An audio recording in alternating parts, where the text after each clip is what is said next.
Manchester United, a name that once struck fear into the hearts of rivals. A club built on unyielding spirit, unrivaled success, and a legendary manager who ruled the football world for over 26 years.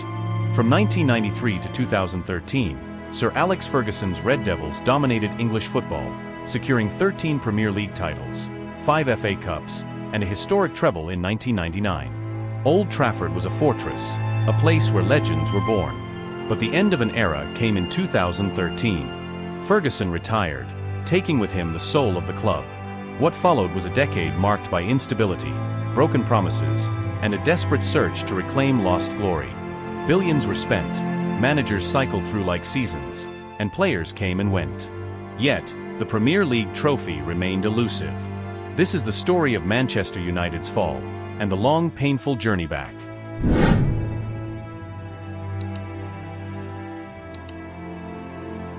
When Ferguson announced his retirement, the football world held its breath. How would Manchester United survive without the mastermind who had shaped their identity? David Moyes was chosen, a man Ferguson himself trusted. But the reality was brutal. Moyes arrived at a club weighed down by sky-high expectations and the pressure of following a legend. His tenure lasted less than a year. Despite heavy investment, results faltered. The team lacked cohesion, creativity dried up, and confidence evaporated. The invincible fortress became vulnerable, and for the first time in decades, Manchester United failed to qualify for the Champions League. The golden generation that Ferguson built began to fade, and the foundation cracked.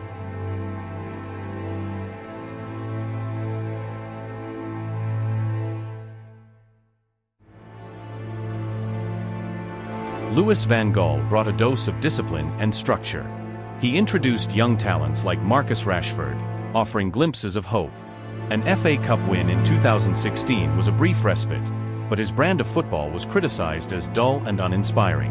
Enter Jose Mourinho in 2016, a manager known for pragmatism and trophies. He delivered 2 domestic cups but alienated fans with his defensive tactics and controversial relationships with players and media.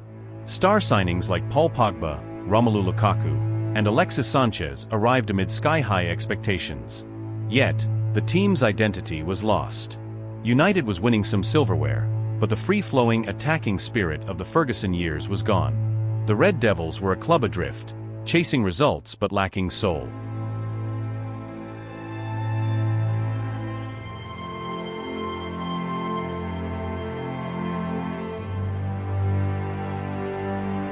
Ole Gunnar Solskjaer arrived as the prodigal son, a symbol of hope and nostalgia. His early months were magical. The famous 3-1 comeback against Paris Saint-Germain rekindled dreams. Bruno Fernandes' arrival sparked creativity, and Rashford blossomed into a star. Yet, beneath the optimism lay deeper problems.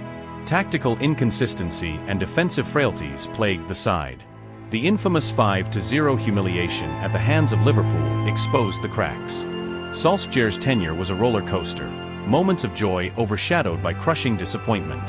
Ultimately, the club's long-awaited revival slipped through their fingers once again.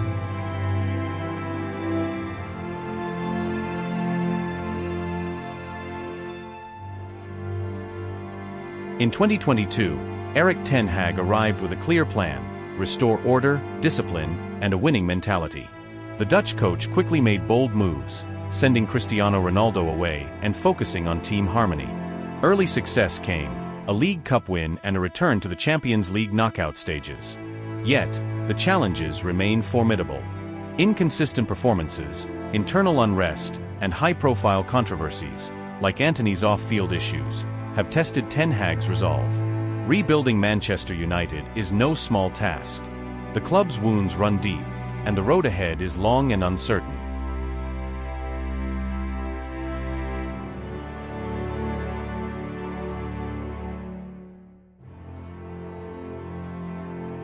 Beyond managers and players, a deeper problem lies in the club's ownership and culture.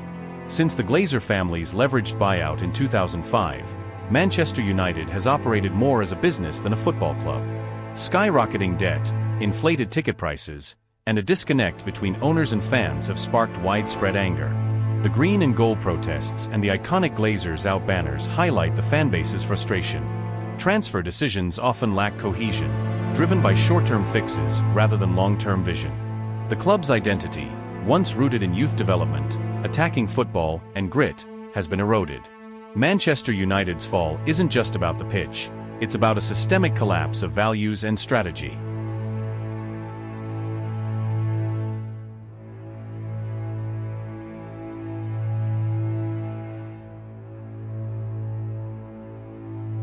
The question on everyone's mind: can Manchester United rise again? The arrival of Ruben Amorim mid-season brought a breath of fresh air to Old Trafford. He led United to an unexpected UEFA Europa League final, a spark of hope in a turbulent season. Yet, their 15th-place league finish served as a harsh reminder of the rebuilding still required. Young talents like Garnacho, Mainu, and Amad Diallo represent the flickering light of a brighter future. New ownership and investment talks signal financial restructuring, but money alone is never enough. Football success demands vision, unity, and a return to what made Manchester United legendary. As the dust settles, one thing remains true: giants can fall, but they can also rise again. For Manchester United, the next chapter has already begun. This is not the end, just the start of another rise.